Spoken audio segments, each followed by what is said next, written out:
안녕하세요. 군법만 제대로 국어 송은영입니다. 여러분들 2023년 7월 이제 군무원 시험이 있었습니다. 그래서 군무원 국어 시험 잘 치르셨나요?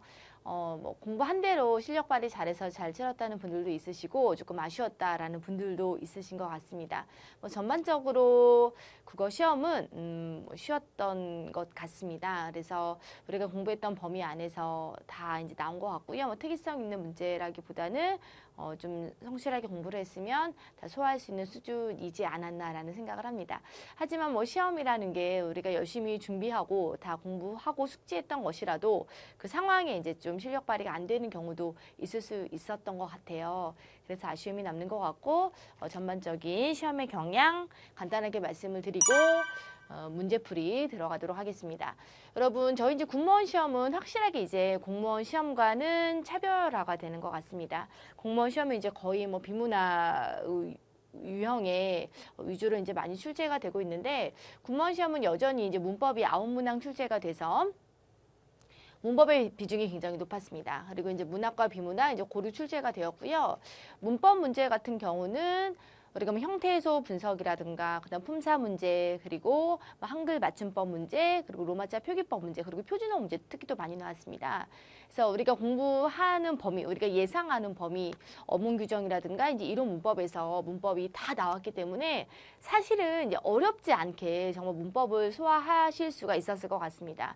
그래서 뭐 유튜브에 올려놓은 제가 이제 정리해놓은 문법의 그런 여러 가지 영상들을 반복해서 보시고 이번 시험에서도 많은 좀 성과를 거두셨다라는 분들도 많으시고요. 또 이제 군무원 제국안에 마련된 군무원 제국 문법 커리 쭉 따라오셨으면은 진짜로 어렵지 않게 모든 문제를 아주 수월하게 다 맞힐 수 있었던 그런 수준의 문제들이 출제가 되었습니다. 그래서 뭐 저는 이런 경향이 굉장히 좋다라고 생각을 합니다. 공부를 했고 그리고 그 예상 가능한 범위에서 문제가 나온다는 것은 그만큼 정직하게 공부를 하면은 그만큼의 성과가 나온다는 거니 바람직한 방향이라고 생각을 하고요. 그리고 기존의 이제 경향과도 크게 다르지 않는 문법이 가장 많은 비중을 차지하는 그런 경향을 보였습니다. 이제 비문학 1군문항 정도 출제가 되었습니다. 뭐 비문학이 굉장히 어렵게 나오면 어쩌지? 그리고 이제 비문학의 비중이 확 늘면 어쩌지라는 걱정을 안 했던 건 아니지만은 비문학 뭐 고루 출제가 되었고요. 그리고 이제 예전에 우리가 이제 코로나 이제 팬데믹 상황에서는 이제 코로나와 관련된 그런 제재가 좀 출제가 되어서 이번에 좀 시대의 어떤 이슈가 되는 것들을 또 바탕으로 비문학 제재가 나오지 않을까도 생각을 했는데, 뭐 인공지능이라든가 그리고 챗GPT라든가 이제 그런 것들이 제재가 되어서 나왔습니다. 그래서 그런 특이점이 있었고, 뭐 유형 자체 그리고 제재 자체는 그렇게 어렵지가 않았습니다. 뭐 챗GPT 문제가 이제 지문이 좀 길었죠. 하지만 지문이 길었지만은 우리가 핵심만 파악하면 풀 수 있는 우리가 제목 맞히는 문제가 나왔기 때문에 어렵지 않게 소화를 할 수가 있었습니다. 그럼 문학 어떠셨나요? 문학 이제 역시 우리가 예상했던 대로 이제 현대보다는 고전의 비중이 더 높았습니다. 그리고 고전의 비중이 높았지만은 뭐 낯선 작품보다는 우리가 익숙한 작품들 위주로 많이 나왔고요. 그리고 현대시 같은 경우도 이제 정말 생소한 아주 현대시, 아주 최근에 현대시가 나온 것이 아니라 이제 윤동주의 쉽게 쓰여진 시가 나왔기 때문에 그것 또한 우리가 이제 많이 접할 수 있는 시였습니다. 그래서 문학 또한 그렇게 어렵지 않게 출제가 되었습니다. 이제 어휘 같은 경우는 이제 속담 문제랑 그리고 이제 한자 성어 문제 그리고 이음절의 한자 이렇게 문제 나왔습니다. 그래서 정말로 공부를 해도 가성비가 조금 떨어지는 그런 고유어 문제는 출제가 되지 않았습니다. 그런 부분에서 역시 감사했던 공부한 만큼 실력 발휘할 수 있었던 문제들이었다라는 생각이 듭니다. 뭐 시험을 보신 분들은 문제풀이 보시면 더 아쉬운 마음이 많이 드실 거예요. 아, 내가 그게 왜 안 보였지? 이렇게 답이 보였어야 됐는데 그때 좀 당황했었나?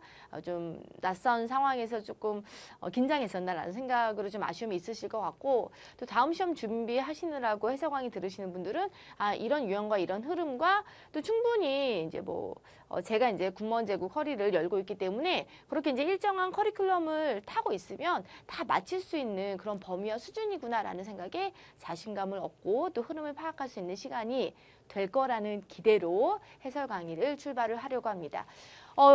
영역 비중도 좋았고요. 그리고 난도도 좋았고 다 저는 괜찮았던 상황이라고 생각을 합니다. 국어 고득점 어렵지 않아요. 그럼 여러분 1번부터 같이 갈게요. 근데 1번에서 이제 붓기가 사실은 이게 전혀 다루지 않았던 건 아니에요. 그래서 우리가 봤던 부분이고, 그리고 많이 좀 헷갈리는 부분이기 때문에 뭐 공무원 기출이라든가 이런 것에서도 소개가 되었던 부분이기 때문에 문제 은행식으로 많은 문제를 푸셨던 분들은 결코 낯설지 않았던 부분인데, 그래도 조금 1번에 1번 보기잖아요. 나름의 이제 잔뜩 긴장감을 안고 출발한 부분에서 1번에 1번 보기에서 이런 게 나와서 조금 어려웠다라는 분들이 조금 있어요. 출산후 붓기할 때 이제 부와 기가 둘 다 한자입니다. 그래서 한자와 한자의 결합은 붓기해서 된소리가 나더라도 우리가 시옷을 써줄 수가 없어요. 그래서 표준어가 붓기죠, 붓기. 그래서 붓기이기 때문에 시옷을 써주지 않습니다. 그래서 부도 한자 그리고 기도 한자이므로 이렇게 가는 것이 맞고요. 그래서 표기가 옳지 않습니다. 그리고 이번에 유명세입니다. 유명세는 세상에 이름이 널리 알려져 있는 탓으로 당하는 불편이나 곤욕과 같은 부정적인 것을 일컫는 말이기 때문에 유명 할리우드 스타들이 마신다고 해서 이제 건강음료를 홍보하는 상황에서는 긍정적인 맥락으로 써야 되기 때문에 유명세를 타다라는 그런 말이 약간 어색합니다. 하지만 우리가 이렇게 유명세를 타다라는 말을 조금 잘못 쓰는 경우가 많습니다. 잘못 쓰는 경우에 익숙해지신 분들은 이거 맞지 않나라고 생각을 할 수도 있었을 것 같아요. 1번 선지도 조금 헷갈리고 2번 선지도 조금 헷갈리는 상태에서 3번 넘어가시지 않았을까라고 생각을 합니다. 이거는 제가 뭐 유튜브 영상에서도 보여드렸던 거예요. 그래서 헷갈리지 마세요. 그리고 저도 일부러 이와 같은 표현을 쓸 때 여러분들께 좀 강조하느라 어리바리 이렇게 이제 분명하게 발음을 좀 해보기도 했었던 말인데, 어리바리해 보이는 이죠. 어리바리죠. 그래서 어리바리해 보이는 친구가 한 명 있었는데 사실은 감기 때문에 몸이 안 좋았다더군요. 라고 해서 역시 틀린 표기입니다. 여러분 사실 이번 일의 책임을 누구에게 묻기나 참 어렵지만 아무튼 하여튼 할 때 제가 이거를 이렇게 쓰시는 분들을 목격한 적이 있다. 뭐 이런 식으로 설명을 하면서 이거 이렇게 쓰는 거 아니라 아무튼에서 소리 나는 대로 써야 한다라고 저 이제 문법 강의를 할 때 강조를 했던 부분이기도 합니다. 그리고 이거는 사실 그냥 이렇게 딱 보면은 이렇게 쓰는 게 맞나라고 새삼 생각을 하게 되기도 하지만 사실은 우리가 일상 안에서 굉장히 많이 쓰는 표기이기도 합니다. 그래서 아무튼지가 맞아요. 아무튼지 그는 책임을 면할 수 없게 되었다. 이게 맞고요. 그래서 옳은 것은 바로 4번입니다. 1번 잘 넘기고 2번 가셨었으면 좋았겠다라는 생각 듭니다. 여러분 품사 문제입니다. 품사인데 여기서 몇 자리로 쓰다라고 할 때는 이제 뭐 몇 자리로 사용하다, 활용하다라는 의미이기 때문에 시체를 묻고 무덤을 만들다 동사입니다.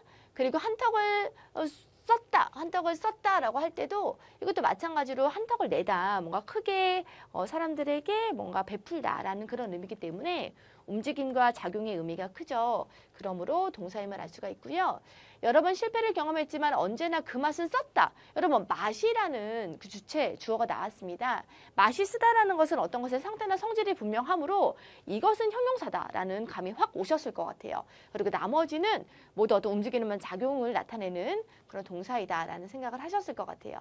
쓰다의 품사가 뭐 동사와 형용사의 이제 구분 문제였음을 알 수가 있는데, 그 사람은 억울하게 누명을 쓰다라고 할 때 죄나 누명 따위를 가지거나 입게 되다의 의미로 지금 동사로 쓰이는 경우입니다. 맛을 나타내는 말은 형용사임이 분명하기 때문에 다른 것에서 살짝 불분명했어도 얘가 형용사고 나머지는 그럼 다 동사로 처리가 되는구나. 그러므로 정답 3번이구나 라는 문제였습니다. 그래서 그런 흐름으로 가셨다면 충분히 잘 풀 수 있었던 그런 문제였습니다. 3번으로 갈게요. 사자성어 문제입니다. 한자성어 문제인데 여러분 이 문제도 결코 어렵지가 않았습니다. 이탈리아 볼로냐 대학에서 개발한 휴대용 암 진단기는 이라고 해서 주어가 암 진단기입니다. 암이 의심되는 환자의 몸을 간편하게 스캔해 종양을 진단을 한다. 원리는 간단하다라고 말하면서 원리를 말하고 있고요. 즉 하면서 그 원리를 다시 한번 요약해주고 있습니다. 조직은 건강한 조직과는 다른 주파수 대역에서 반영하기 때문에 암조직과 정상조직을 구별할 수가 있다. 암조직과 정상조직을 구별할 수 있는 것은 이 어떤 암 진단기에 굉장히 중요하고도 소중한 기능인 거죠. 그리고 이제 제가 항상 비문학에 대한 독해 강의를 진행을 할 때 물론이 나오면은 물론은 이제 예상되는 반론에 대해서 뭔가 좀 반론에 대해서 좀 대비하는 느낌, 그리고 반론에 대해서 논리를 좀 더 공고하게 하기 위해서 물론 그렇지만 그래도 이제 이 기능은 굉장히 좋은 기능이고 굉장히 뭐 뛰어나다 이런 맥락으로 말할 때 이제 물론이라는 그런 문장이 들어간다라고 했습니다. 물론 이 진단기가 어떤 능력을 가진 것은 아니다. 그래서 종양의 크기 또는 종양의 정확한 위치를 판별할 수는 없다. 그래서 지금 이 문장과 이 문장이 같은 맥락으로 이어지는 그런 문장입니다. 그래서 종양의 크기 또는 정확한 위치를 판별할 수 없다. 그런 능력까지 가진 것은 아니다. 그러니까 모든 것을 다 갖춘 그런 능력은 아니다라는 그런 의미인 거죠. 변화 무쌍은 변화의 정도가 심하다라는 것을 말하잖아요. 그렇기 때문에 변화의 정도가 심하다가 아니라 완벽한 기능을 가진 것은 아니다. 그래, 우리 말로 나의 말로 좀 정리를 하고 출발했다면 좀 더 쉬웠을 것 같아요.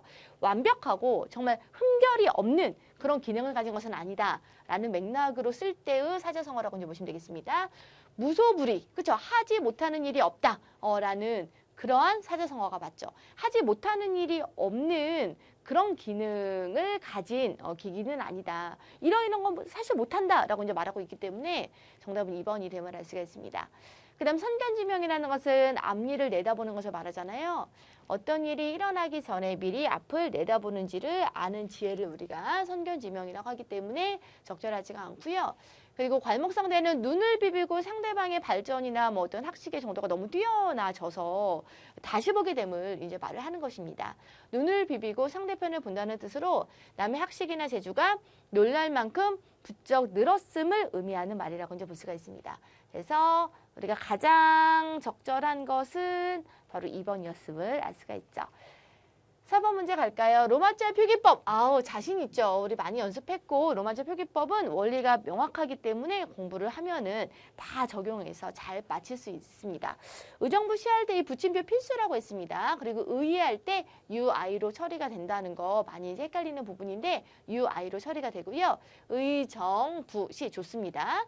그리고 이것도 우리가 이제 로마자 표기법 할 때 굉장히 주의해서 많이 연습을 했던 겁니다. 우리가 표준발음법에 의거한 음운 변화는 로마자 표기에 반영을 합니다. 하지만 이름과 같은 경우는 우리가 음운 변화가 일어나더라도 로마자 표기에 반영을 안 한다라고 했죠. 그래서 빛나 같은 경우는 우리가 발음이 어떻게 됩니까? 빈나 이렇게 돼요. 하지만 이렇게 이제 자음동화의 현상으로 일어난 음운 변화를 표기에 반영하지 않아요. 그렇기 때문에 표기 자체를 두고 우리가 로마자로 변환을 해야 되는데 이 치읓은 대표음 디귿이잖아요. 그렇기 때문에 우리가 n이 아니라 t로 가는 것이 맞고요. 그리고 na. 그래서 n이 아니라 t로 처리를 해야 되므로 2번이 틀립니다. 로마자 표기법에 의하면 이름에서 일어나는 음운 변화는 여러분 표기에 반영하지 않습니다. 잘 알아두세요. 그래서 정답은 2번이고요. 그리고 종로 이가라고 할 때 여러분 얘도 마찬가지예요. 종로할 때 종노 해서 리을이 앞에 있는 이응의 영향을 받아서 비음화 현상으로 니은이 되고 있죠. 그래서 종노 이렇게 되는 것까지 음운 변화를 잘 반영해서 써줘야 합니다. 왜냐하면 얘는 이름이 아니니까. 사람 이름이 아니니 음운 변화를 반영해서 이렇게 n으로 처리를 했고요. 그리고 아라비아 숫자 이렇게 그대로 두고 그리고 이 아라비아 숫자가 어떻게 발음되는지 괄호 처리했습니다. 이렇게 소리가 난다 해서 I 써줬고요. 붙임표 필수고요. 그리고 가 이렇게 잘 써줬습니다. 무량수전할 때 무, 그리고 량, 그리고 수, 전 특이사항 없이 잘 변환되었네요. 정답은 2번임을 확인할 수 있어요. 그 다음 5번입니다. 이제 어휘의 쓰임이 음성상 적절하지 않은 것은 이라고 했습니다. 저희 이제 문법 교재에 보면은 명절을 쇠다 할 때 쇠다가 한글 맞춤법 표기에서 소개가 돼요. 쇠다. 그래서 여러분 명절을 쇠다 할 때 쇠다 아니에요. 쇠다예요 라고 이제 많이 말씀드렸었습니다. 그래서 쇠다라는 말이 제 강의를 들으셨던 분들은 많이 익숙할 것 같아요. 그리고 제가 이제 뭐 영상 같은 거 명절 잘 쇠세요 라는 뭐 인사 영상 찍을 때도 일부러 쇠다라는 그런 표기가 잘 보이게끔 자막 처리도 했던 게 저는 기억에 나거든요. 자네 덕에 생일을 잘 쇠어서 고맙네. 쇠다는 명절 그리고 생일 기념일 같은 날을 맞이해서 지내다라는 것을 의미합니다. 그래서 쇠다 잘 썼고요. 그리고 심심하다라는 거는 우리가 많이 쓰는 말은 저희는 많이 안 쓰지만은 좀 중장년층들은 많이 쓰기도 하고 또 이제 문구화된 표현을 많이 보기도 했습니다. 그리고 이제 맥락상 보면 알 수 있죠. 그동안의 노고에 어떠한 경의를 표하는 바입니다. 경의를 꾸며주는 맥락이라고 할 때 굉장히 좋은, 내 마음이 깊다, 내 마음이 간절하다라는 뜻으로 더하면 더 좋겠죠. 마음의 표현 정도가 매우 깊고 간절해서 그와 같은 경의를 표하는 바입니다. 좋고요. 그리고 나는 식탁 위에 밥을 차릴 겨를도 없이 닥치는 대로와 어울리는 표현인가요? 개걸스럽게 뭔가 먹고자 하는 욕심에 사로잡힌 듯한 저도 이제 그런 욕심에 굉장히 많이 사로잡혀서 문제인데 개걸스럽게 식사를 해치웠다도 좋아요. 그 다음에 여러분 저는 진짜 이거 정말 많이 강조를 했거든요. 그래서 뭐 문제풀이 강의에서도 그리고 기본 강의에서도 정말 여러 번 이거 너무 많이 헷갈리는 부분이니 여러분 주의하세요. 칠칠하다 자체는 굉장히 좋은 뜻이다. 그리고 칠칠 맞다, 칠칠하다와 같은 표현은 그 자체로는 좋은 뜻이기 때문에 하지만 우리가 실제로 쓰는 맥락에서는 부정적인 의미로 쓰이잖아요. 그래서 반드시 우리가 못하다와 같은 부정 표현과 같이 어울려 쓰여야 된다. 이거 칠칠 맞아가지고 하면 안 된다라고 많이 말을 했습니다. 그래서 깨끗하고 단정하다라는 아주 좋은 뜻을 갖고 있는 말이므로 타박을 주나라는 그런 맥락에서 쓰일 때는 부정적인 의미잖아요. 그러므로 나는 애가 칠칠 맞지 못하다고 타박을 주었다와 같이 못하다와 같은 표현과 어울려 쓰여야 된다라고 여러 번 강조를 했는데 그래서 잘 소화하셨다고 생각을 했는데 또 문제로 나와서 저는 굉장히 반가웠거든요. 적절하지 않은 것은 여러분 4번입니다. 그다음 6번이에요. 한글 맞춤법 규정에 근거할 때 본말과 준말의 짝이 옳지 않은 것은 바로 무엇인가 라고 했습니다. 시험 직전에 올려드린 영상에서도 마지막으로도 소개를 했었습니다. 이거 주의하세요 라고 하면서 우라거성, 울림소리로 끝나고 하다가 와야지만 우리가 거센 소리로 줄어질 수 있다라고 해서 제가 우라거성과 같은 암기 팁을 같이 소개를 하면서 말씀을 드렸습니다. 한번 같이 가볼까요? 어제 그저께라고 했습니다. 얘는 이제 앞에 모음이 줄어지고 지읒이 와서 엊그저께 이렇게 되는 거 맞고요. 지금 여기서 보면은 그렇잖은이라고 해서 거센 소리가 아닌 예사 소리로 줄어졌습니다. 그렇죠? 그렇다, 그렇지 않다 라고 할 때 우리가 하다도 들어가지 않고 울림소리도 없기 때문에 이렇게 줄어지는 것이 맞습니다. 만만하다를 보면은 하다가 있죠. 하다가 있고 그리고 하다 앞에 끝소리가 울림소리예요. 울림소리 있고 그리고 하다가 오기 때문에 우리가 줄어지는 상황에서는 거센 소리로 줄어지는 것이 맞죠. 그래서 만만찮다로 줄어지는 것이 맞습니다. 왜냐하면 우리가 거센 소리로 줄어질 수 있는 재료를 다 채웠잖아요. 그래서 울림소리로 끝났고 히읗이 있기 때문에 만만찮다로 가는 것이 맞습니다. 그래서 정답은 3번이고요. 그리고 연구하도록이라고 할 때 우리가 연구토록이에요. 연구토록. 여기도 연구하다가 있고요. 그리고 앞에 우로 끝나서 모음으로 끝났으므로 울림소리로 끝이 났습니다. 울림소리로 끝났고 하다가 있기 때문에 연구토록 이렇게 가는 게 맞죠. 좋습니다. 우라거성을 챙기고 있었다면은 다 처리할 수 있었던 그런 문제였습니다. 7번 같이 가볼까요? 띄어쓰기 문제입니다. 띄어쓰기 문제도 우리 정말 많이 연습을 했습니다. 제가 직전에 뭐가 나올까 나름 찍어서 많이 소개를 했는데 우라거성도 소개를 했고 띄어쓰기도 별도의 영상을 마련해서 소개를 했었는데 많이 나왔네요. 가진 게 없으면 몸이 남아라고 할 때 이남아 그죠? 조사죠. 당연히 앞말에 촥 붙여서 써야 됩니다. 그 다음 그 책을 다 읽는데 대화 반응 여러분 우리 정말 많이 연습했어요. 왜냐하면 많이 헷갈릴 수 있기 때문에 많이 연습합시다 해서 연습을 했던 거고요. 우리가 가장 쉽게 얘를 띨까 말까를 결정할 때 가릴 수 있는 기준은 조사를 붙여보는 거라고 했습니다. 그래서 그 책을 다 읽는, 띄고, 대만 한번 해볼까요? 읽는 데만 3일이 걸렸어. 읽는 대는 하루 정도 걸렸어. 이렇게 해서 지금 대 뒤에 는이라든가 이제 만과 같은 그런 조사를 원활하게 자연스럽게 붙일 수가 있어요. 사실 뭐 조사 붙이는 것이 어색한 예도 있을 수 있는데 이 경우는 조사가 아주 썩 잘 어울리게 붙기 때문에 쉽게 의존명사임을 가릴 수 있었던 예문이었습니다. 그래서 이렇게 처리할 수 있죠. 읽는, 띄고, 대만, 만과 같은 조사 붙기 때문에 얘는 의존명사임으로 띄는 것이 맞습니다. 적절하지 않은 것은 2번이네요. 그리고 살만하다. 만하다도 소개를 했었는데 너무 반갑다. 그쵸?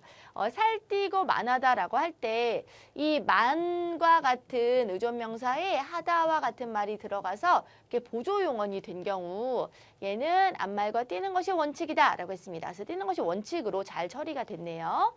그리고 그 고통에 비하면 내 괴로움 따위는 이라고 할 때 여러분 따위는 의존명사입니다. 그리고 뒤에 지금 조사가 턱하니 붙은 것을 봐서 의존명사임을 또 우리가 감을 잡을 수가 있었고요. 그래서 앞말 띄고 따위가 되겠습니다. 그래서 정답 잘 처리했고요. 우리 8번 같이 가볼게요. 밑줄 친 단어의 한자로 틀린 것은 이 문제 좀 어려웠을 것 같아요. 이음절의 한자이고 한자를 잘 공부하지 않으신 분들은 좀 어려울 수 있을 것 같은데 저희 이제 군무원 제국 커리큘럼에 보면은 이음절의 한자어 특강 한 달 만에 2달 만에 끝내는 한자어 특강이 있었거든요. 거기에서 소개가 되었던 단어들이었습니다. 한번 가볼게요. 기업 현장에서 체감할 때라고 할 때 이제 몸체자에 이제 느낄 감자, 몸으로 이제 쫙 느낀다라는 의미입니다. 그리고 혁파는 이게 가죽 혁자 많이 했고요. 그리고 파자가 이제 마칠 파자인데 이 마칠 파자가 좀 어려울 수 있었을 것 같아요. 근데 혁파라는 말은 조금 익숙하시죠? 그래서 어떤 것을 없애다라고 할 때 우리가 혁파라는 말을 씁니다. 그리고 경청할 때 여러분 얘가 공경경자잖아요. 공경경자는 우리가 경청할 때 귀 기울여 듣다라는 의미와는 관련이 없잖아요. 그래서 하지만 공경경자는 우리가 이음절의 한자를 공부해야지라고 해서 끝까지 강의를 못 들으셨어도 중간까지만 들으셨어도 굉장히 자주 소개가 됐던 그런 한자입니다. 공경경자가 익숙하시는 것이 정상이라고 생각을 합니다. 그래서 얘는 기울경자가 오는 것이 맞죠. 기울경자에서 머리를 이렇게 이제 뭔가 기울이다라고 할 때 기울경자. 그래서 기울경자에 들을 청자가 오는 것이 맞는데 공경경자가 쓰였기 때문에 우리가 경청에서 잘 듣다 라는 의미로 쓰였기 때문에 정답은 3번이 되겠습니다. 그 다음 4번이에요. 우리 날일자에다가 빠질 몰자입니다. 그래서 해가 지다라는 것을 의미하는 말로서 맞고요. 그래서 틀린 거 우리가 경청할 때 공경경이 아니라 기울경이 와야 한다라는 부분이었습니다. 그 다음 우리 9번 한번 같이 갈게요. 여기서 갈 텐데 할 때 이제 리을 텐데예요. 리을 텐데. 여러분 이거 리을 다음에 당연히 터죠. 터가 의존명사이고요. 그 다음에 터는 의존명사이기 때문에 우리 이다와 같은 서술격 조사가 붙을 수가 있습니다. 그래서 이다와 같은 서술격 조사 붙을 수 있는데 이다 얘가 어간이고 얘가 어미죠. 이 어미 대신에 뭐가 온 거예요? 니은데라는 어미가 온 거예요. 얘는 어미고 얘는 어간이에요. 그리고 여기서 터는 의존명사예요. 당연히 지금 그리고 이다의 지금 얘도 이제 서술격 조사죠. 서술격 조사 중에서 서술격 조사 이다가 활용해서 어간과 이렇게 어미로 결합된 상태인 거잖아요. 그럼 지금 두 개의 별개의 단어로 꾸려진 상태라고 이제 보시면 되겠습니다. 그러므로 얘를 같이 두 개의 단어를 뭉쳐져 있는 상태로 사전을 찾으면 당연히 사전에서 찾아지지 않죠. 그래서 지금 구분해서 터를 찾으면 이제 단어를 사전에서 찾을 수가 있고 그 뜻을 확인할 수가 있습니다. 리을텐데는 방언이라고 볼 수 없죠. 그래서 정답 1번 아니고요. 그리고 리을텐데를 리을태와 그리고 니은대로 구분한다. 아닙니다. 터가 반드시 분리가 되어야 하고요. 기본형 리을태다를 찾아야 한다. 그렇지 않습니다. 의존 명사 터를 찾아야 합니다. 그래서 리을과 같은 뒤에 쓰여서 터로 단독으로 쓰일 수 있는 의존 명사이고요. 그리고 그 뒤에 우리가 이다와 같은 서술격 조사가 올 수가 있습니다.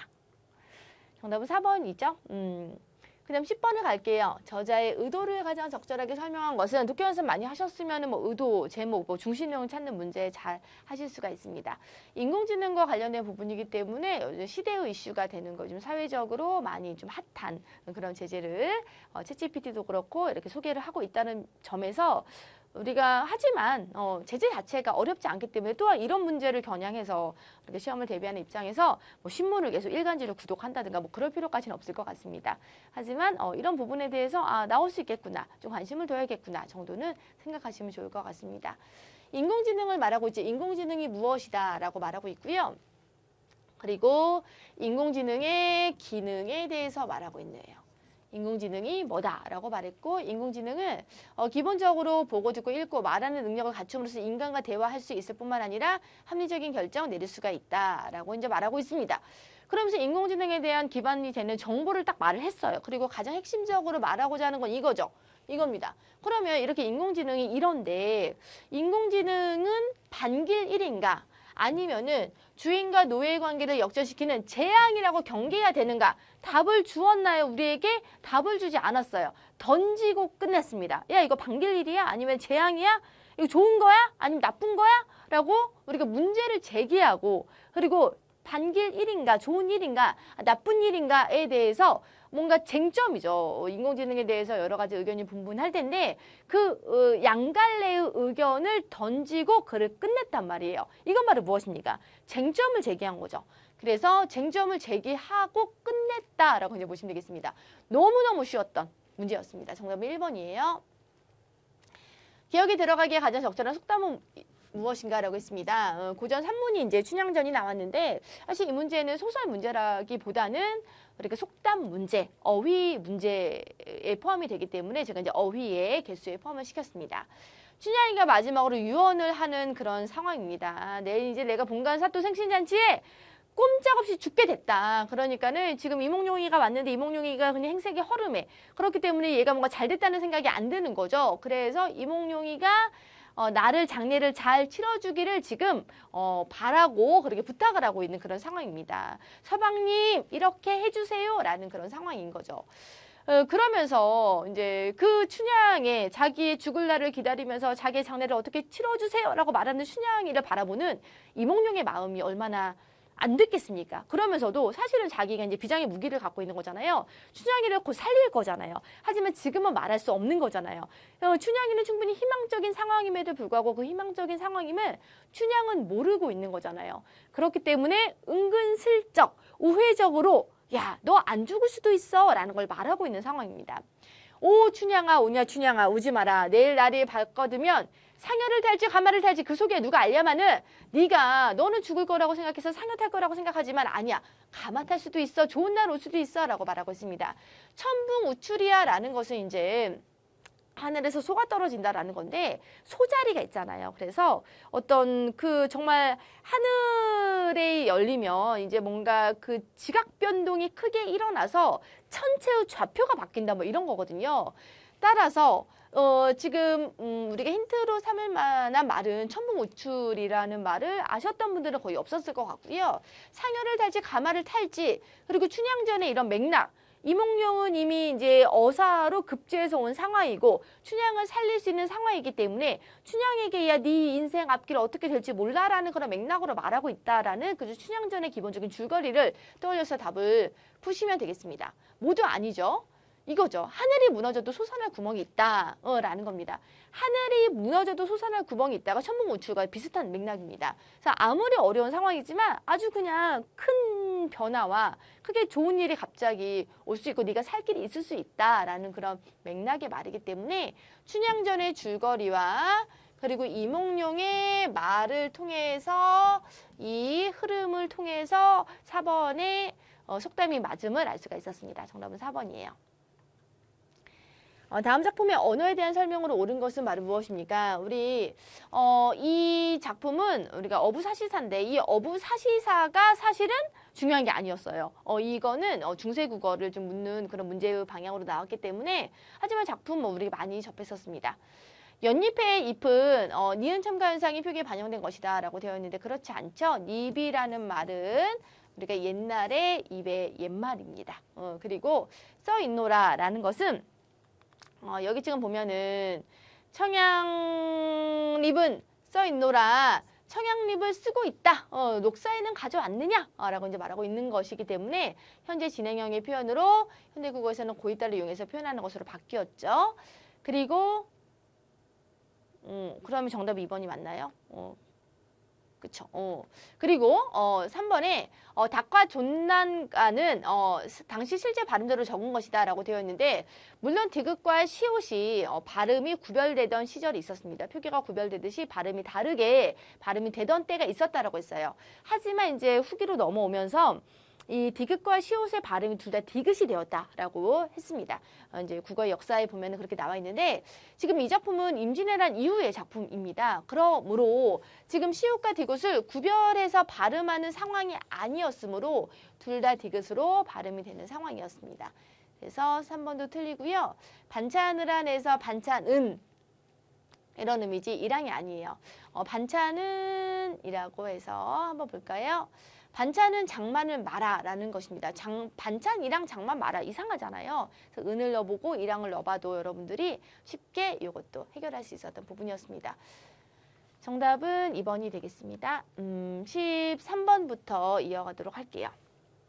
여러분 핵심적인 내용을 한번 요약하면서 한번 가볼까요? 공감은 뭐다? 공감의 뜻을 말하고 있네요. 공감의 뜻. 상대방이 나를 분석하거나 판단하지 않고 있는 그대로 나의 감정을 이해하고 있다고 느끼게 될 때 사람들은 상대방을 나를 이해하는 사람, 나를 알아주는 사람으로 여기게 된다라고 했습니다.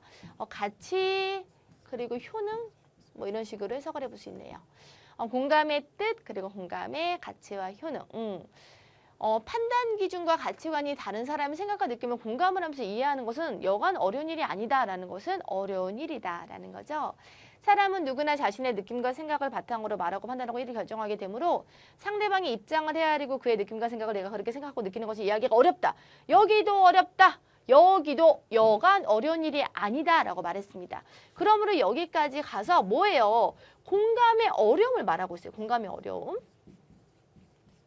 공감의 어려움을 말하고 있습니다. 여기까지는 공감의 뜻, 여기는 공감의 가치와 효능 이렇게 말하고 있죠. 그러면서 마지막 문장에 상대방의 말투, 표정, 자세를 관찰하면서 그와 같은 관점, 심정, 분위기 또는 태도를 맞추는 게 공감에 도움이 된다라고 해서 공감을 어떻게 잘할 수 있는지 공감의 방법을 소개하고 있어요.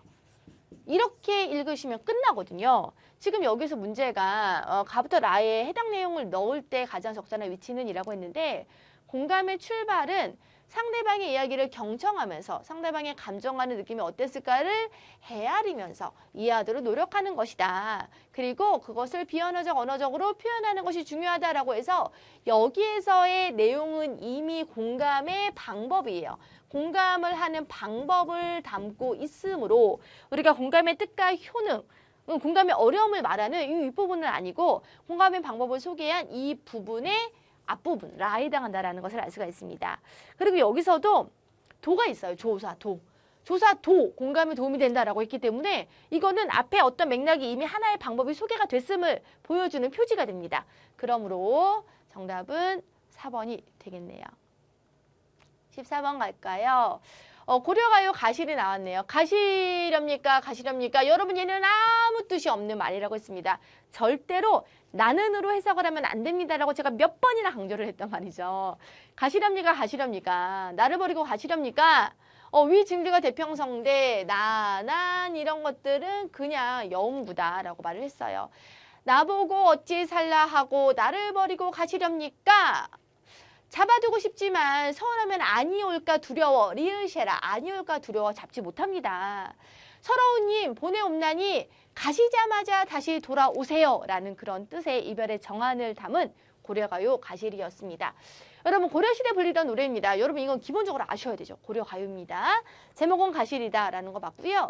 여러분 한글이 언제 창제가 되었나요? 조선 전기에 창제가 되었잖아요. 그럼 그때까지는 우리가 뭐 이도와 같은 차자 표기 방식도 많이 활용이 됐지만 구비문학으로 전승이 되다가 입에서 입으로 전승이 되다가 한글이 창제된 후에 의미 있는 작품들이 기록이 되기 시작했다라고 했습니다. 그러므로 고려시대 누군가 기록해 놓은 것을 찾아내어 다시 한글로 기록하였다가 아니라 입에서 입으로 불리던 것. 그래서 뭐 고려시대에는 민중들의 그냥 노래로 불리던 것이 조금 인기가 있거나 좀 많은 사람들이 좋아하는 것들은 이제 조선시대 뭐 궁중소교로도 불리고요. 이제 그런 식으로 이어져 오던 것들이 기록이 된 것이기 때문에 누군가 기록해 놓은 것을 찾아내어 다시 한글로 기록하였다라는 것은 기본적으로 고려 가요가 구비문학이다라는 것을 이해하지 못했을 때 헷갈릴 수 있는 부분이었습니다.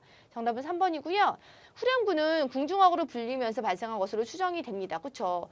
고려시대의 민중들이 부르던 이 노래가 소교로 궁중악으로 이제 많이 또 불리게 됐는데 그러면서 후렴구가 만들어졌다라고 추정을 할 수가 있죠. 정답은 3번이 되겠네요. 나는은 예전 표기이다. 나는의 예전 표기가 나난이다. 아니죠. 의미 없는 여음이라고 했고요. 그리고 잡아두고 싶지만의 의미는 음식을 잡수시고가 아니죠. 지금 이미 떠나가는 상황에서 내가 너를 잡고 싶다 라는 의미이기 때문에 음식을 잡수시고 가게 하고 싶다라는 것은 고려가요 가시리를 한 번도 읽어보지 보셨던 분들, 한 번도 해석해보지 못하셨던 분들이 착각할 수 있는, 헷갈릴 수 있는 부분이지 저희는 너무 열심히 했잖아요, 고려가요를. 그래서 아니에요. 서운하면 아니 올까 두렵습니다 라고 해서 리을제는 두렵습니다라는 뜻이죠. 선하게 살면 올 것이다 라는 믿음을 표현한 말이다. 그렇지 않습니다. 서운하면 아니 올까 두려워서 잡고 싶어도 못 잡는다라는 그런 의미입니다. 서러운 님 보내옵나니의 뜻은 서러운 님이라는 뜻이 있고요. 그리고 내가 서러운 거야. 님이 떠나기 때문에 내가 서러운 거야. 그래서 이 서럽다의 의미는 주체가 두 개일 수 있다라고 강조를 했습니다. 님일 수도 있고 나일 수도 있고. 정답은 4번입니다. 님으로 해석을 해도 되는 거잖아요. 공무원 국어는 공무원 제국이 정답입니다.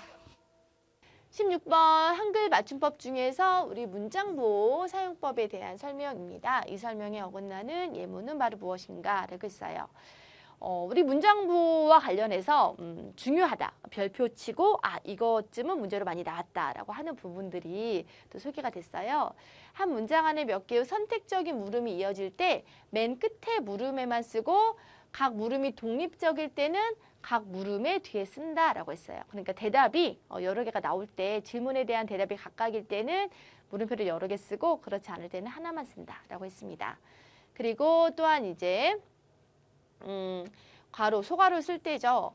특정한 어구의 내용에 대하여 의심, 빈정거림 등을 표시할 때 또는 적절한 말을 쓰기 어려울 때 소괄호 안에 쓴다라고 했고요. 그리고 모르거나 불확실한 내용일 때 또 쓴다라고 이제 말을 했습니다. 물음표를 그렇게 소괄호 안에 쓴다라고 했고 모르거나 불확실한 내용임을 나타낼 때도 이렇게 물음표를 쓸 수 있다라고 했습니다. 물음표에 대한 부분이었죠. 너는 중학생이냐 고등학생이냐에서는 선택적인 질문입니다. 저는 중학생입니다. 이기 때문에 우리가 이렇게 물음표를 하나만 써야 합니다. 그래서 아니고요. 답이 되겠죠. 그리고 이번에 가시면 언제 돌아오세요? 라는 거는 우리가 뭐 물음표 적당하게 쓰는 의문문의 끝에 쓰는 일반적인 예가 되겠습니다. 주말 내내 누워서 텔레비전만 보고 있는 당신도 참 대단하네요. 이렇게 말할 때 대단 뒤에 그 물음표 빈정거림이죠. 예, 그래서 잘 썼고요.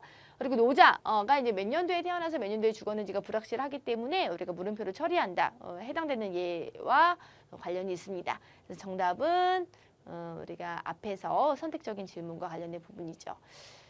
여러분 이 시는 윤동주의 시입니다. 윤동주, 한용운, 김소월 시 정도까지만 나와도 현대시긴 하지만 우리가 너무나 많이 접하고 공부했던 시기 때문에 괜찮은 시들이죠. 아주 현대시가 나올 때 이제 우리가 조금 어려운데 지금 여기서는 우리가 쉽게 쓰여지는 시라고 해서 윤동주의 시가 나왔습니다.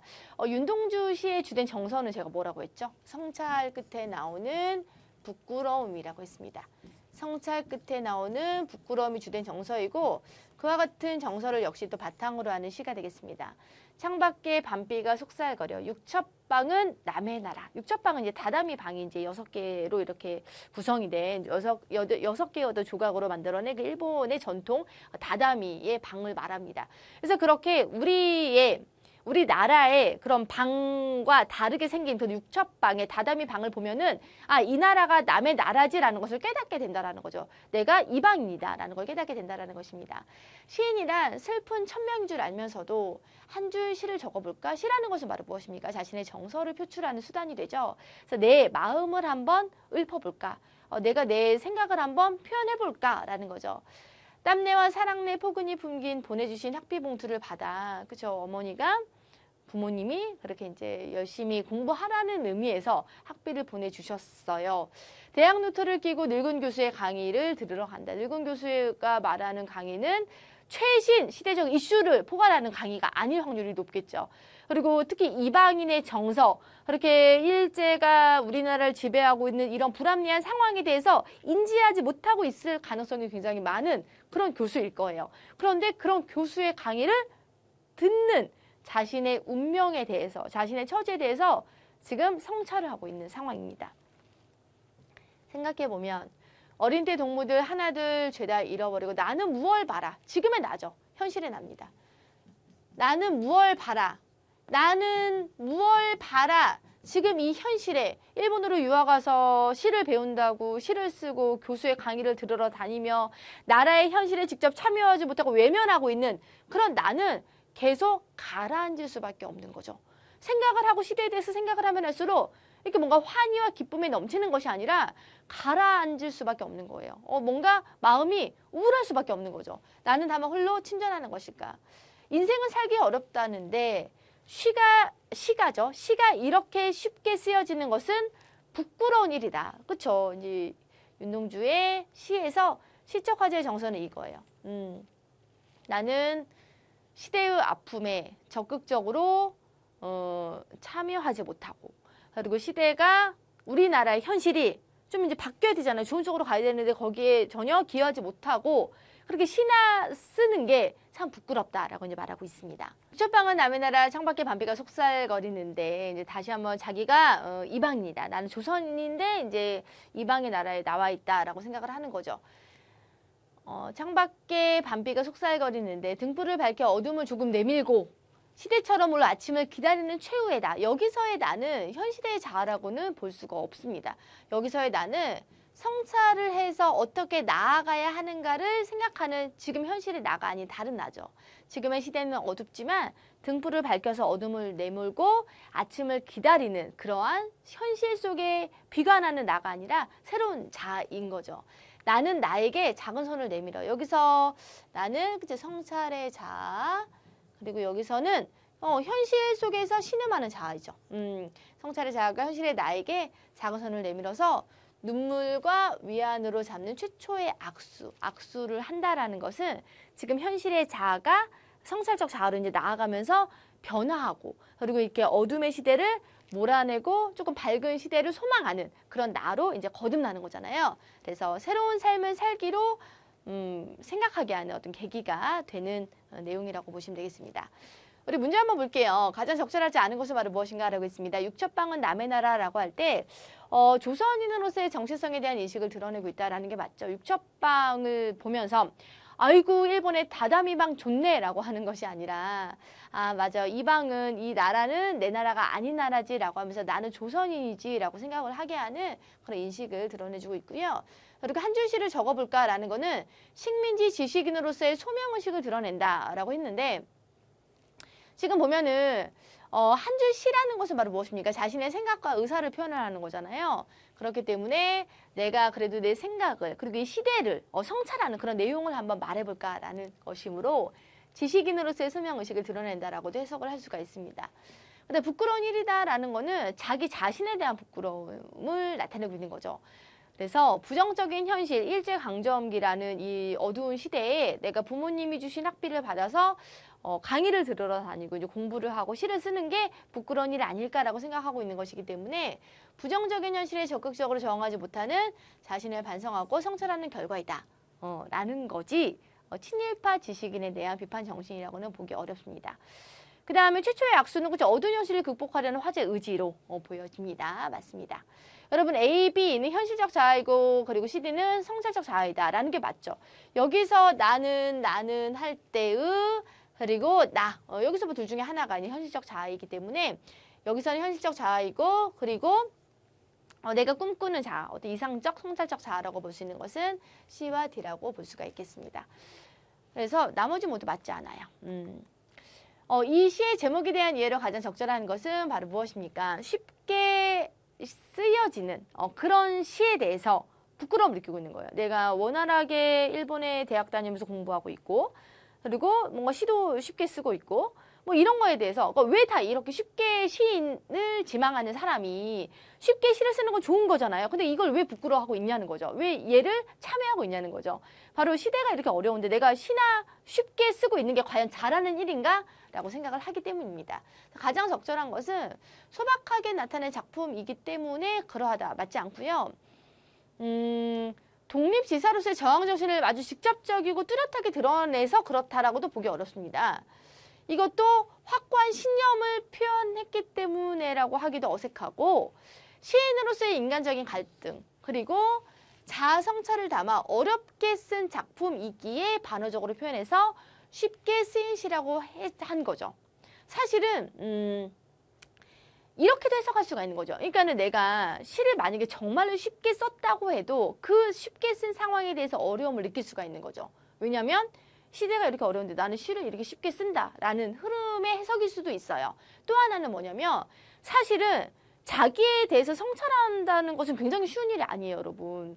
그리고 그냥 주어진 환경에 적응하면서 사는 것이 아니라 내가 무엇을 어떻게 해야 되지? 내가 어떻게 나아가야 되지? 내가 이렇게 하는 것이 과연 옳은가를 고민하는 것은 쉬운 일이 아닙니다. 그렇기 때문에 그런 내용을 담아서 반어적인 표현이다라고도 해석할 수가 있는 거죠. 그래서 가장 적절한 것은 4번이라고 볼 수가 있습니다. 우리 문맥상 괄호 안에 들어갈 말로 가장 적절한 것은 바로 무엇인가? 행로오리. 이 다행함이 샌다. 그리고 잘못된 것이 우리가 이제 뭐 걸려든다. 뭐 그런 의미인 거잖아요.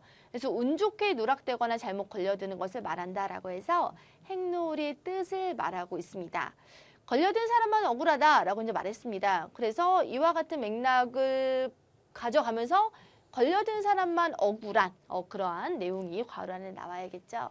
아무 잘못 없이 집행자의 착오나 악의로 법망에 걸려들어도 마찬가지다. 여기에 부정이나 청탁이 개입되기라도 하면은 바로 국가의 법질서에 대한 불신으로 이어진다. 결국 법 집행의 일관성을 강조한 말이라고 볼 수가 있다라고 말하고 있습니다. 걸려든 사람만 억울하다라고 이제 말을 했는데 뭔가 균등하게 법의 집행이 이루어지지 않아서 그냥 걸려드는 게 일관적이지 않고 그래서 걸려든 사람만 억울한 상황이에요. 안 걸려든 사람도 많은 상황이다 라고 해석을 하면 되겠어요. 똑같이 죄를 지었는데 당국자의 태만이나 부주의로 법망을 빠져나가는 사람이 있으면 그쵸? 걸려든 사람만 억울하다라고 할 수가 있죠. 정답은 바로 1번이에요. 나머지는 뭐 해당하지 않아요. 근데 21번부터 22번까지 한번 같이 가볼게요. 핵심적인 내용을 좀 요약하면서 같이 가보도록 하겠습니다. 2016년 3월에 알파고를 말을 했습니다.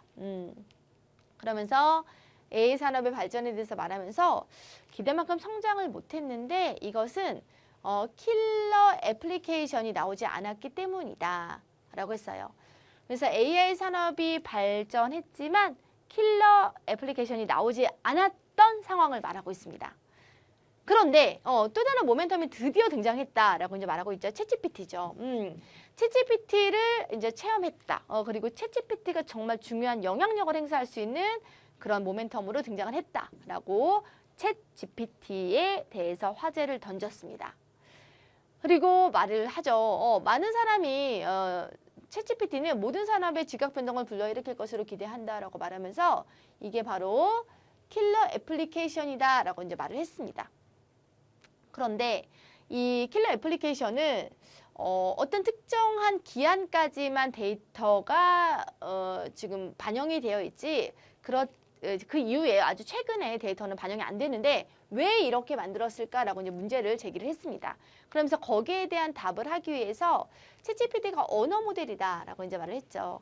그러면서 언어 모델이므로 정보 종합 추론 능력은 우수하지만 최신 지식을 취합하는 데는 부족하고 매우 똑똑한 친구이다 라고 말을 하면서 그 챗GPT에 대해서 이제 말을 하면서 챗GPT가 추론할 정보를 찾아오는 시멘틱 검색 그리고 정확한 지시를 하는 프롬프트 엔지니어링 그리고 이런 모든 과정을 조율하는 오케스트레이터, 챗GPT와 같은 대형 언어 모델을 필요에 맞게 튜닝하는 일 등 서비스 영역에서 새로운 사업 기회를 찾을 수가 있다. 지금 챗GPT가 굉장히 중요한 모멘텀이다라고 말하고 있고요. 그리고 챗GPT의 어떤 한계를 말을 하면서 그 챗GPT가 갖고 있는 그 한계를 서비스를 통해서 우리가 잘 조합할 수 있는 그런 사업 기회에 대해서 말을 하고 있습니다. 여러 가지 이게 이제 가장 핵심적인 맥락인 거죠. 그러저러한 여러 가지 일 등이 새로운 사업 기회를 찾을 수 있는 그런 중요한 역할을 할 것이다 라고 말하고 있습니다. 그러면서 대형 언어 모델 기반의 AI 산업 생태계에 대해서 크게 세 가지로 구분해서 말을 했죠. 첫째는 이렇고, 둘째는 이렇고, 그리고 셋째는 이러하다라고 이제 말을 했습니다.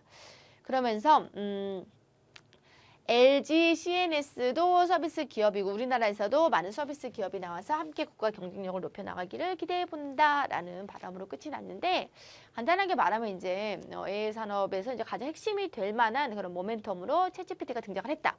하지만 챗GPT는 언어 모델이기 때문에 어떤 한계를 갖는데 그런 한계를 우리가 보충할 만한 여러 가지 서비스 산업들이 파생이 계속 될 거다. 그리고 우리나라도 이제 그것에 기여하는 그런 산업 모델을 잘 구축하기를 바란다. 뭐 이런 내용이에요.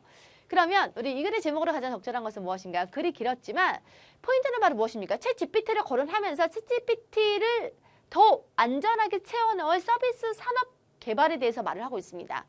그래서 얘죠. 서비스란 말이 꼭 들어가야 돼요. 챗GPT 이제 서비스다. 챗GPT라는 말이 중요하기 때문에 얘도 꼭 들어가야 되고 서비스란 말도 꼭 들어가야 됩니다. 알파고는 완전히 핵심 화제와 거리가 멀죠. 첫 번째 문단에서 그냥 던진 거고, 그리고 얘도 중요하게 하고자 하는 말은 아닙니다. 물론 킬러 애플리케이션이지만은 얘가 갖고 있는 한계가 이러하기 때문에 여러 가지 다른 서비스 산업이 필요하다라는 맥락이고요.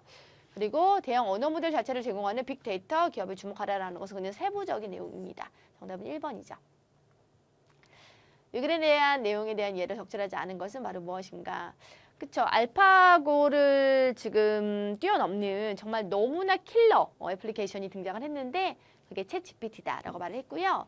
그리고 많은 사람들은 그쵸, 챗GPT의 영향력에 대해서 동의하고 있고 그리고 거기에 대해서 기대를 하고 있다라는 내용이 있습니다.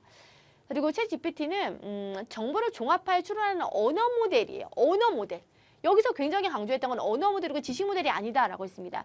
지식 모델이 아니므로 우리가 여러 가지 다양한 서비스 산업 모델을 개발해서 그것들에 파생해 나가야 된다라고 말을 했기 때문에 얘가 적절하지 않죠. 분명히 말했습니다. 언어 모델이다라고 말했습니다. 그리고 대형 언어 모델이 고객 요청에 맞게 작동하도록 개선하는 여러 서비스 기업이 구성 중이다라는 것이 중요 정보로 나왔었죠. 23번을 같이 갈게요. 다음 글에 대한 예로 가장 적절한 것은 바로 무엇입니까? 이상의 날개라는 작품입니다. 이 작품은 뭐 여러 가지 모의고사에서도 굉장히 많이 소개를 했고 중요한 작품이다라고 해서 많이 연습했기 때문에 여러분들이 그리고 문제 자체도 어렵지 않았죠. 대강의 내용들을 좀 숙지하고 있었다면 쉽게 풀 수 있는 문제였습니다. 여러분 자의식의 흐름에 따라서 의식의 흐름 기법에 따라서 나타낸 초현실주의적 이상의 모더니즘 계열의 작품 날개였습니다. 그리고 그렇게 이제 뭔가 자아 분열의 상태 속에서 있으면서 이와 같은 자신의 불우한 부정적인 현실을 극복하기 위해서 다시 한번 희망을 가져보는 장면이 이 장면이라고 했죠. 날개야 다시 돋아라. 날자 한 번만 더 날자꾸나. 한 번만 더 날아보자꾸나. 어떤 자의식의 분열을 극복하고자 하는 어떤 자아의 노력이 담겨있는 부분이라고 했습니다. 이상의 날개입니다. 가난한 무명 작가 부부의 생활과 부부애를 다루고 있다. 그렇지 않아요. 부부애 없습니다. 예. 농촌계몽을 다루고 있지도 않아요. 이거는 정말 날개라는 작품을 몰라도 그냥 대강 한 번만 어딘가에서 들었어도 풀만한 문제였습니다. 식민지 농촌 사회를 그리고 있지도 않고요. 그렇죠. 자아 상실, 자아 분열의 무기력한 삶에서 벗어나서 본래의 자아를 회복하려는 의지를 보여주는 장면, 날개야 다시 한번 돋아 날아보자꾸나라는 부분이라고 있습니다. 정답은 4번이에요. 24번입니다. 필자의 서술 태도와 가장 거리가 먼 것을 고르는 문제네요. 노인들의 낙상 사고가 잦아진다라고 말하고 있습니다. 왜 그런지를 말하고 있고요. 그래서 이제 그런 사고를 당하면 여러 가지 안 좋은 그런 문제들이 계속 이어진다라고 말하고 있습니다. 그럼에도 불구하고 노년층에게 근력 운동을 처방하지 않는 것을 문제시하고 있습니다. 요양병원이 상당히 많이 늘어났다라는 것은 그만큼 약한 노인들이 많아졌다는 건데 앞으로도 부가가치가 매우 높은 산업이라고 한대요. 그만큼 이제 굉장히 몸이 약한 노인들이 많아지고 있는 상황인데 안타까운 일이다라고 이제 말하고 있습니다. 논리적이죠. 왜 노인들에게 근력과 관련된 처방이 이루어져야 되는지 원인과 결과의 관계로 펼쳐내고 있고요. 회고적 아니죠. 그리고 그와 같은 문제시되는 상황을 해결하지 않고 있는 현 세태에 대한 비판적인 관점이 있고요. 그리고 참 안타깝다라고 말하고 있는 부분에서 어떤 동정적인 그러한 맥락 그리고 노인들을 향한 어떤 동정적인 전반적인 시각도 우리가 느낄 수가 있었습니다. 정답은 2번이 되겠네요. 25번입니다. 가와나에 들어갈 적절한 말을 순서대로 바르게 짝지은 것은 바로 무엇인가? 비즈니스 화법에서는 상사에게 보고할 때 결론부터 말하라고 한다. 이것도 맞는 말이다. 그렇지 않아도 바쁜데 주저리 이야기를 길게 늘어놓으면 짜증이 난다. 그래서 결론부터 말하라 라는 그런 내용이에요. 현실은 인간관계의 미묘한 심리가 복잡하게 얽혀있는 비즈니스 사회다라고 말하고 있습니다. 현실의 특성. 현실의 미묘한 특성에 대해서 말하고 있어요. 때로는 일부러 결론을 뒤로 밀어 상대의 관심을 끌게 만들어야 될 때도 있다. 결론부터 말하라고 해놓고 실제로는 현실에서는 미묘한 그런 여러 가지 복합 관계 때문에 결론을 미루어야 할 때도 있대요. 그러면서 예를 들어 말을 했고요. 그러면서 당신과 상사, 당신과 부하라는 상관관계가 분명한 경우는 대응이 항상 사무적이 된다. 사무적인 관계에서는 쓸데없이 시간 노력 들이면 안 된다 라고 말하고 있습니다. 같은 사내의 인간관계라도 라이벌 동료가 되면 일을 원활하게 해나가는 것만이 능사가 아니다. 미묘한 줄다리기가 또 필요하다라고 이제 말을 했어요. 쓸데없는 시간과 노력을 들이지 않아도 된다라고 말을 했고 여기서는 또 미묘한 줄다리기가 필요하다라고 이제 말을 한 거죠. 그래서 앞에서도 이제 뭔가 역접의 맥락이 들어가고 있고 그리고 뒤에서도 역접의 맥락이 들어가고 있으므로 정답은 2번입니다. 지금 보세요. 같은 맥락이거든요. 지금 보면 결론부터 말아야 한다라고 말했고 하지만 실제로는 인간의 현실 관계는 미묘하기 때문에 결론을 미뤄야 될 때도 있어 라고 말하고 있고요. 그리고 여기서는 사무적인 관계에서 쓸데없는 시간 노력 들이면 안 돼. 근데 여기서는 또 어떤 미묘한 관계가 있을 수 있기 때문에 미묘한 줄다리기가 필요해. 미묘한 줄다리기를 하는 것은 쓸데없는 시간과 노력을 들이는 거거든요. 그래서 둘 다 역접의 내용으로 이어져 있으므로 하지만이 맞자. 정답은 2번이 되겠습니다. 25번까지 풀이를 했는데 열심히 하면 충분히 잘 풀 수 있는 문제 유형이었습니다. 앞으로 시험 준비하시는 분들은 우리가 기본에 충실해서 모든 영역을 고루 기본에 근거해서 열심히 하면 다 맞출 수 있구나라는 생각을 하시고 공부를 하셨으면 좋겠고 시험 보신 분들은 실력 발휘 잘 하고 오신 분들은 많이 애쓰셨다는 말씀 드리고 싶습니다. 여기서 해설 강의 마치고요. 2024년을 대비하는 또 공무원 제국 커리큘럼 많이 기대해 주시고 또 시험 준비하시는 분들은 많이 강의를 활용해 주셨으면 좋겠습니다. 또 다음에 뵐게요. 고맙습니다.